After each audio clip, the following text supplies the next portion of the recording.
Hi, everybody. Hi, Carrie. Hey there, how you doing? I'm good. So today is our part two of our review of Mel Robbins' Let Them Theory book. We both finished it and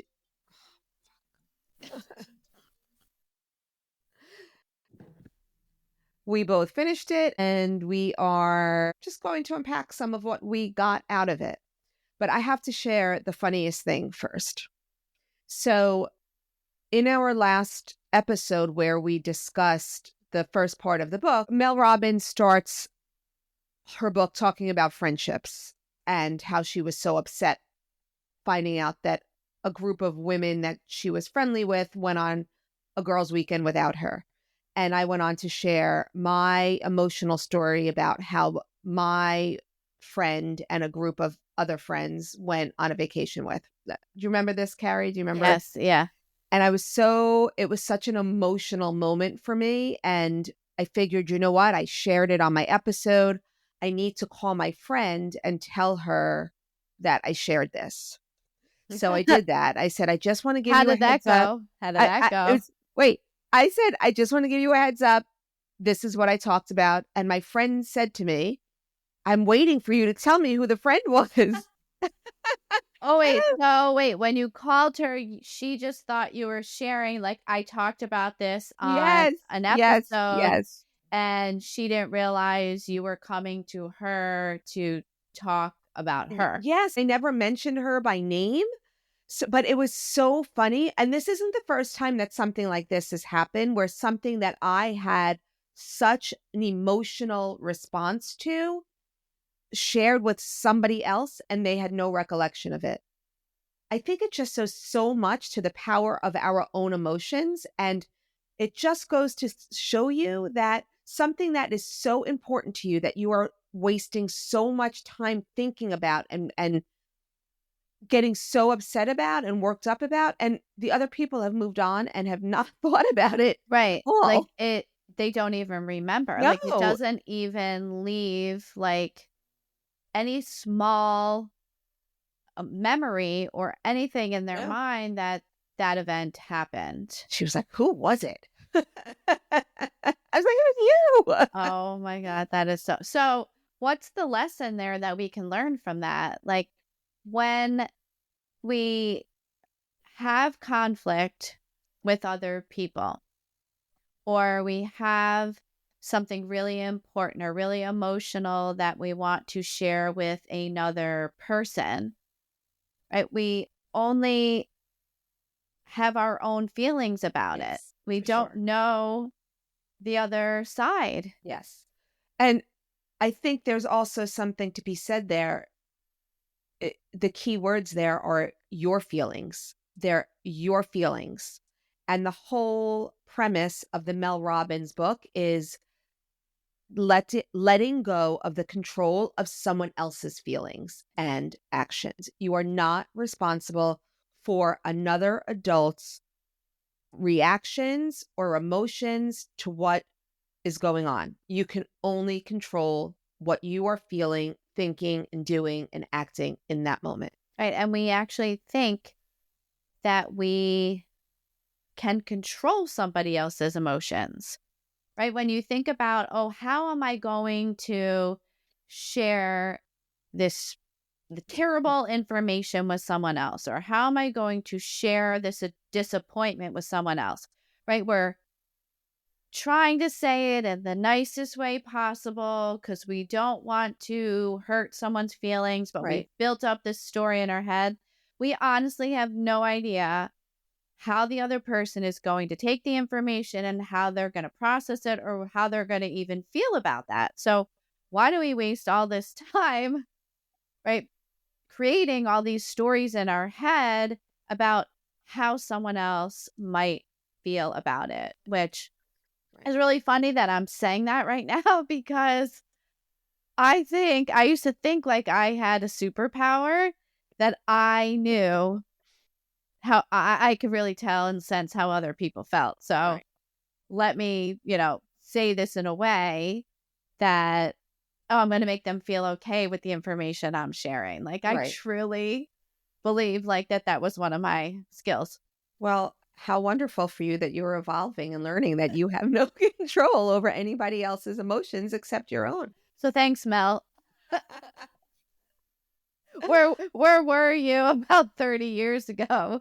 She was figuring it out for herself. True, true. I think I'm the same age. We're the same age. So Oh, that reminds me. I think in the last episode we also said that she lives in California and she does not. So we just want to correct that. I think she's in Vermont. right. Which she So moved from Boston or Massachusetts to Vermont, which was a yes. huge thing Oh my for gosh. her. So can we just talk about that part of the book for a second? Yeah. Because Moving. she's making a move as an adult with no young children. And I feel like for so many of us, when we make a move with children, our children are our gateway into new adult friendships, right? They have play dates, we get together, let's grab a cup of coffee, whatever it is, our children give us an excuse to talk to other adults. Okay, so now you're making a move with either older children or, as you did, Yep. you moved to a whole nother state without any young children, and as Mel Robbins did, and you have to figure it out.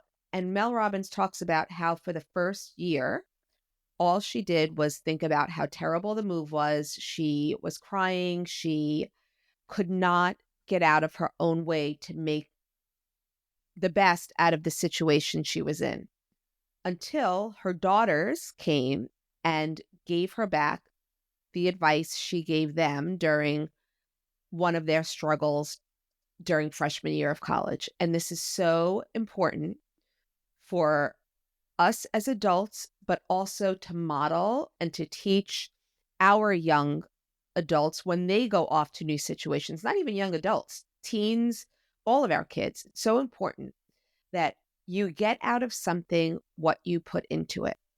And she was putting nothing into trying to make new friendships. And she's turned it around. The coffee shop she would go into every day, instead of walking in there with her head down and just ordering her coffee, she said to the barista, "Oh, what's your name?" And she wrote down his name in her notes so she would remember. And then there were two people she had seen every day sitting next to her, but she never spoke to. And she said, "Hi guys, I see you every day. I'm Mel. Who are you?" And they just started talking and became fast friends. She started a walking club. I mean, she just started putting herself out there. And it is so, so important for us and for our friendships and relationships. Put yourself out there. Say hello to somebody. And you know what? If somebody doesn't say hello back to you, let them. I mean, those aren't your people. That's not who you're going to want to connect with. You just keep throwing something out there until it sticks. And it's so important when kids go away to school. You have the kid who's calling you and saying, "I'm so lonely. I can't make any friends. I haven't met anybody." And Mel Robbins says this also. I guarantee you that they're sitting in their dorm room, scrolling on their phone, looking at all their other friends and what they're doing at schools. When really, walk into the union, say hi to somebody who's ordering the same thing as you, talk to somebody in your class, say, "Oh, did you get the notes?" Even if you have the notes, even just find something, some commonality, some way to make a connection, to just say an opening line. "Hi, Yeah. I didn't bring a water bottle. Do you have an extra water bottle?" I don't know, whatever it is. Just putting yourself out there. And it could seem so scary at first, but once you do it and once you start, you'll realize how easy it really can be. So it's hard, right? It's really hard to put yourself out there because you need to come with a level of confidence that you are going to take that risk, how someone else might react. And when we look at our kids, if you think about how we've raised them and how they've grown up, right? Like a lot of us want them to be in class with a friend that they know, or want them to be on a sports team with someone they know. Well, maybe we're doing them a disservice. Maybe they should blindly go into or freely go into a new classroom with no one they know so they can start practicing those skills. Right. Or maybe just let it organically happen that whatever coach puts them, on their team or drafts them on their team, that's where they should end up so they can learn these skills along the way, because it's very difficult, and especially for us parents like that are questioning, well, I don't understand. My child's in college. They're already a sophomore in college. How have they not found their people? Right. They had so many friends in middle school and high school. Well, that's because you as a parent probably had a hand in them having these friends in the first place by organizing what class they went into so they could have the best teacher or what team. So we need to, think about this as we're making these choices for them early on. These are skills that they're going to have to learn to build and preparing them for the next step. Now, the same thing's going to happen, right? So let's say they're at college and they finally found their people. It's going to happen again when they graduate and then they move on to working. So, and that's what Mel Robbins calls the great scattering, where you're now a young adult and you're not living you're not in a college dorm. You're not living in an apartment well, you might still be living in an apartment with some roommates, but it's not the same. You're working. You're going to work, hopefully. You're going out to work. You're coming home. You're living. You're adulting. And one of your best friends may have moved across the country for a job, or all the people you lived with in college, they went abroad for you. Whatever it is, your people have left. So now it's time to make new people. And she calls the 3 pillars of friendship: timing, proximity, and energy. Yes.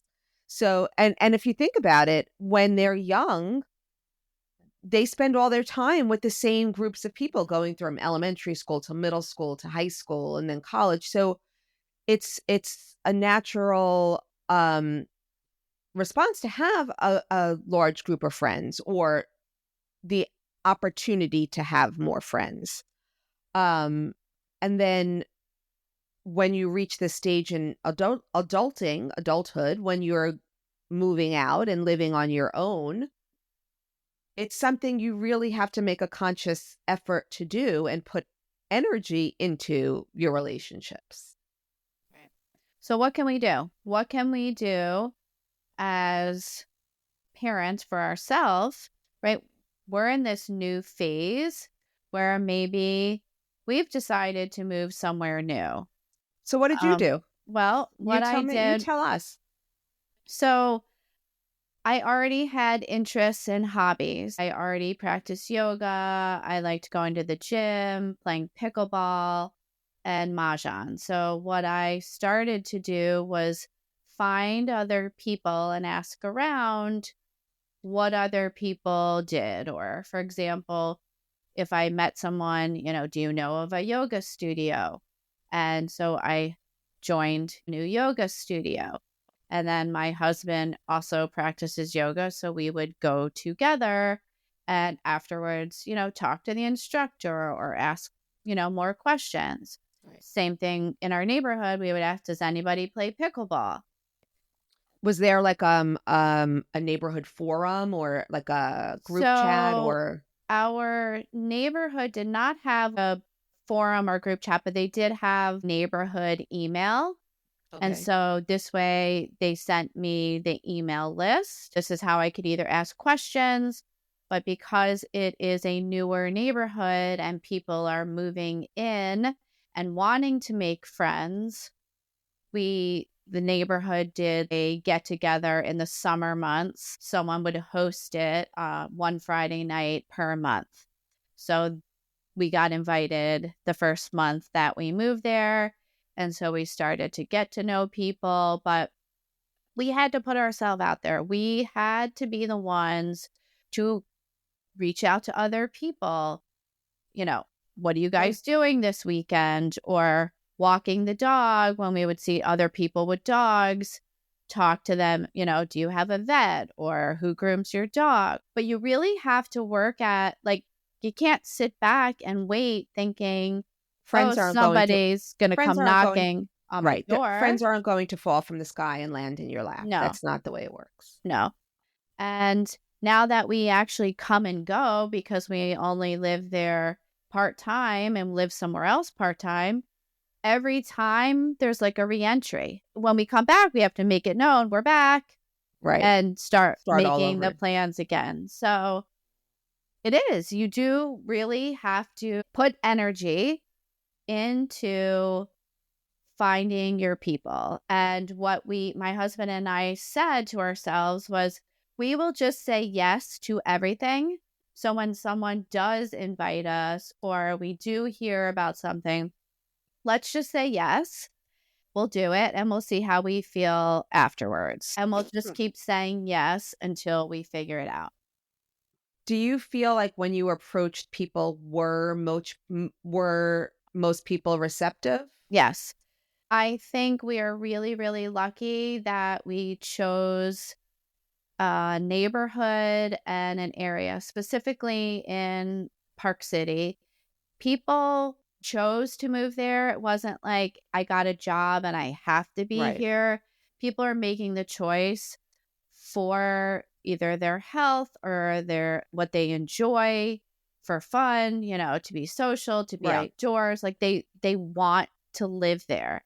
And so I feel like when people really want to live and really enjoy where they live, they are just more receptive of other people and wanting to make friends. Most of the people that live in our neighborhood are empty nesters, so not a lot of kids in the neighborhood. So they spend time doing the things that they enjoy. Right. And everybody is more than happy. If you like to hike or if you like to ski, come with us. We're more than happy. You just have to keep at it.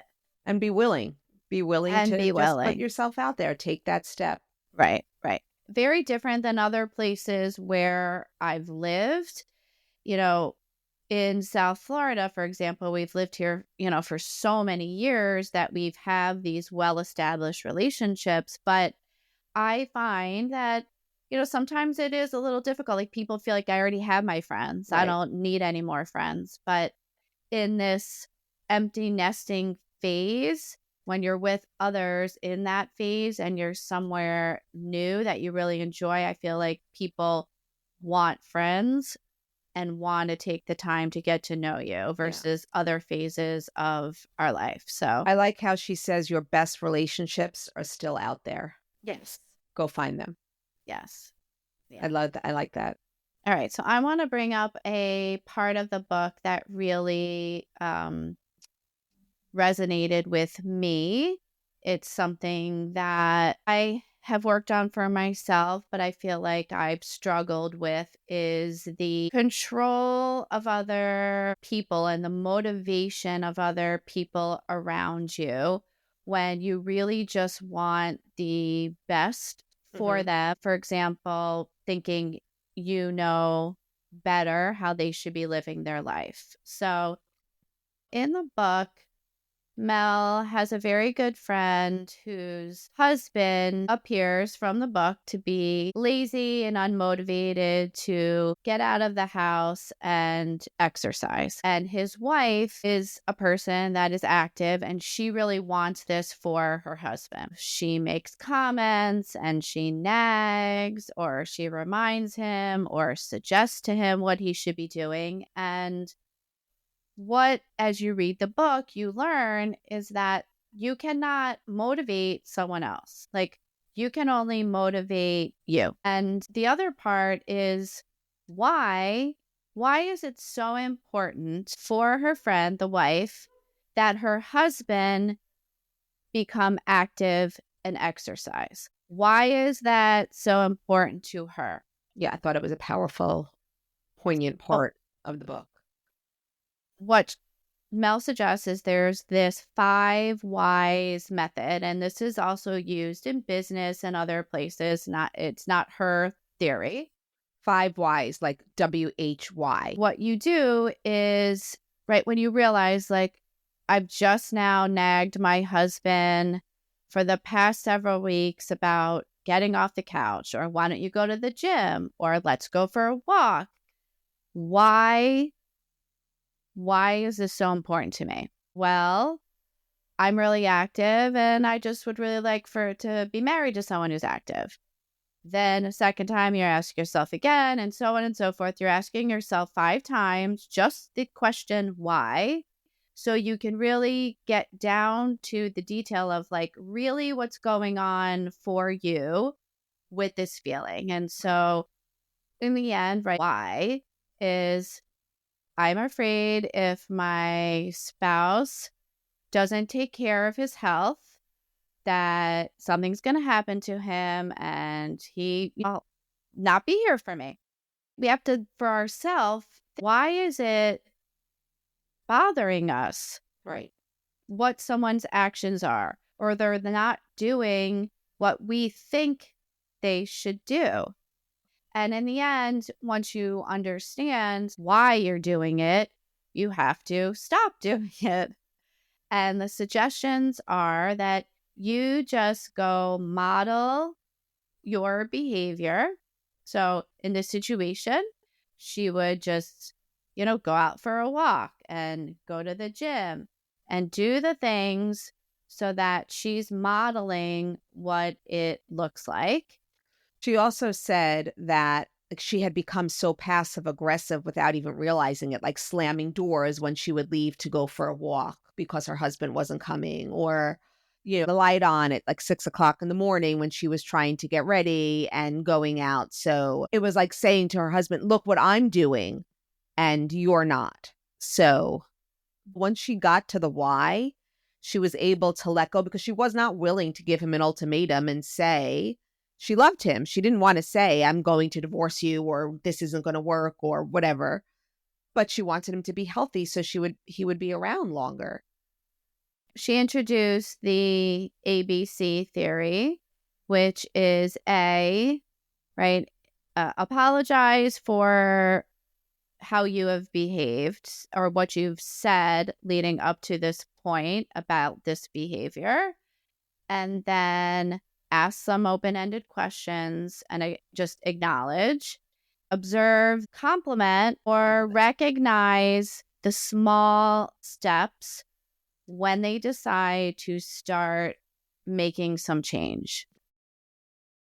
And I think we can apply this to a lot of our relationships, but we can also apply it to being a parent, right? Food choices that our children make. Why are we commenting on what our children put in their mouth? And I'm saying this for myself because Are you I saying have this done as this. adult children or young children? I am saying this as adult children. Okay. Right? Because we're not saying that it's okay to have your young children eating cookies for breakfast, or that's not where Carrie's going with this. For myself, I have to apply this. I have always had healthy foods in the house, have expressed to my adult children, I would like to eat for my own health, for my longevity. When we go out to dinner or to lunch, I'm not going to say, well, don't you think maybe you should order this or this? Like, I let them make the choice, Right. what they're going to order. Now, if my child asks, oh, so what do you think? Should I get this or this? I've learned to now flip it around and say, I don't know. What do you think? What do you want to order? Rather than telling them what to do. Right. So any other situations you can think of, Jess? Like, how else can we apply this as a parent? Well, I think a large issue that comes up, class choices. trying to control the path that we want our kids to take for what we think would be the best college opportunities or job opportunities. I think we really need to listen to what our kids want to do and where their interests lie, and ask them, what do you think? What do you think makes the most sense for you? What are you most interested in? And figure it out from there. How about this one? How about, what do you want to do after high school? Right. We have this set notion that our kids are going to college. And you know what? It's not for everybody. It's not everybody's path. Listen to your kids, talk to your kids, and let them make the decisions that they think are best for their future. It might not be what you want, but you have no control over that. That word, Yes, control.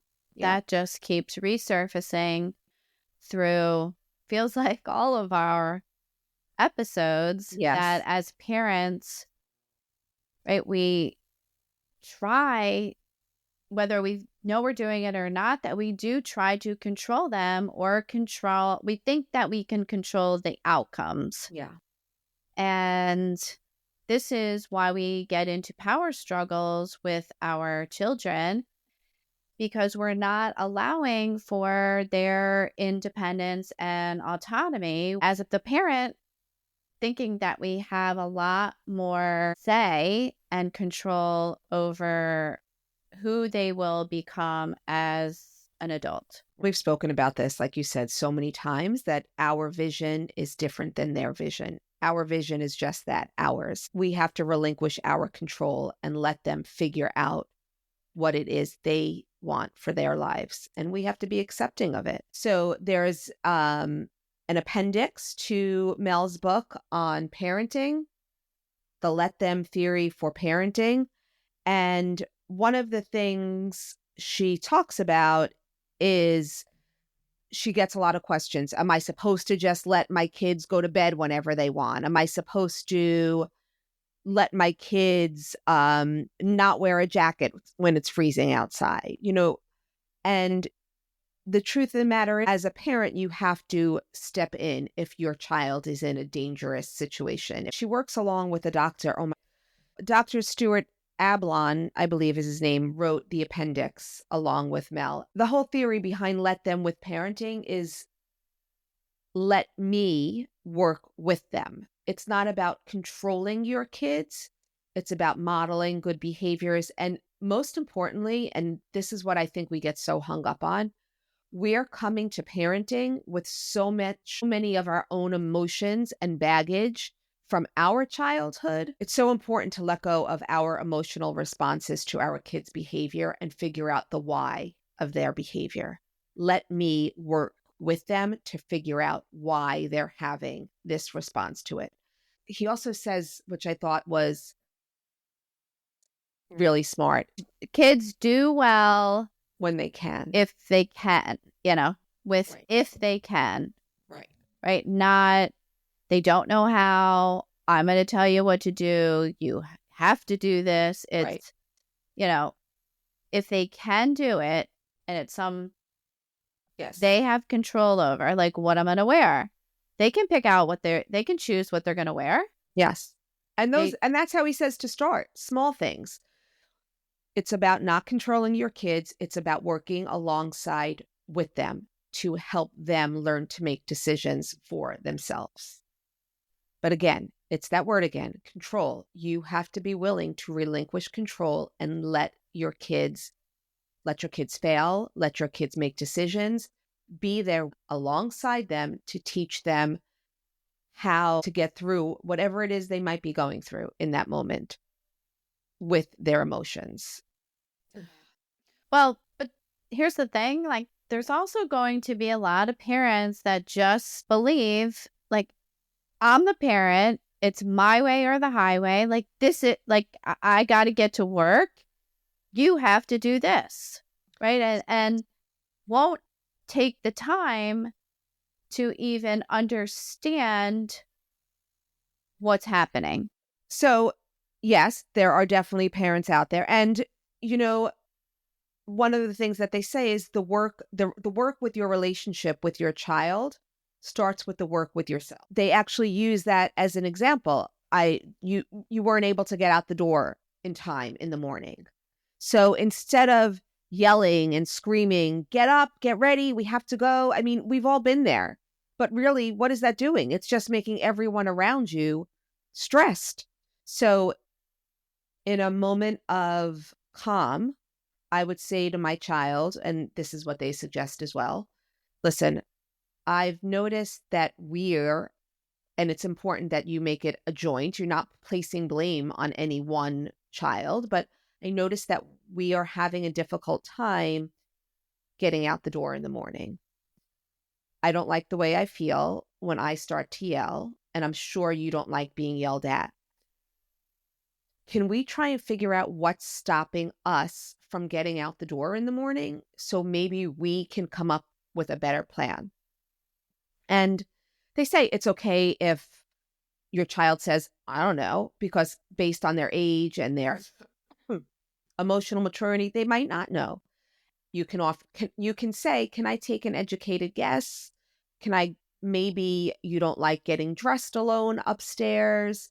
Maybe you're not fully awake. Maybe you don't like to brush your teeth in your bathroom. Whatever it is, you don't know what's going through their mind unless you ask. Tell me more about that. What do you think is stopping us from getting out the door? And together you come up with a strategy, a plan to try and make it work. And you know what? It's okay if they say something that's completely ridiculous, like, oh, I think that I should not eat breakfast and that'll save us time. Well, if that's not an option for you, you can say, instead of saying, no, that's a silly idea, you can just say something like, that's definitely one idea. How about this one? Or whatever it is, just working on the discussion together, coming up with a plan together, because you're giving up the control of making them. You're letting them and letting you work beside your child to come up with a plan. Yeah. I mean, as I think back, as a parent, right, I feel like we're the parent, we make the rules, we have to get this situation under control.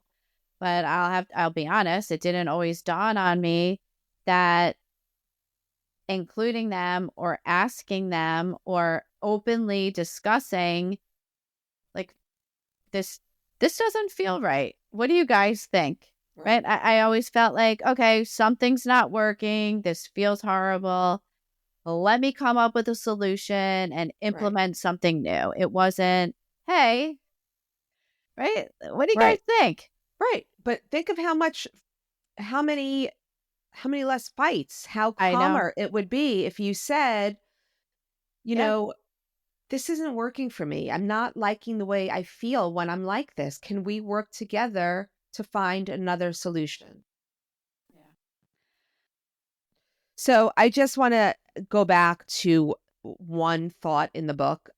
I know we're getting ready to wrap up, but to me, this was so powerful. She does a whole chapter on comparison and the torture that comparison is.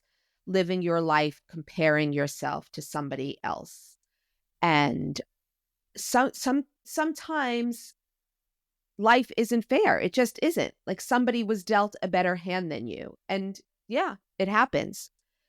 She talks about her girls. One daughter was born with just a natural athletic ability and a voice that was pitch perfect and all these wonderful things. And her other daughter did not have those given talents. She was not born that way. And she would spend her time and her energy comparing herself to her sister. And Mel Robbins says something along the lines of, I wish she would stop comparing to see the magnificence of herself.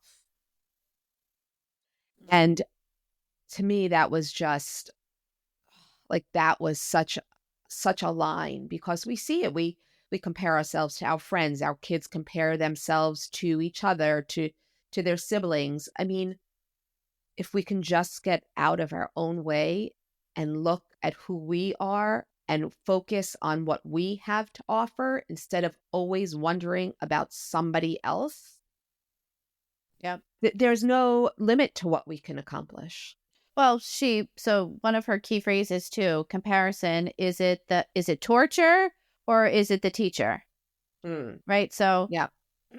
what do you want to learn? Like, why is this holding you back? Why is this comparison torturing you?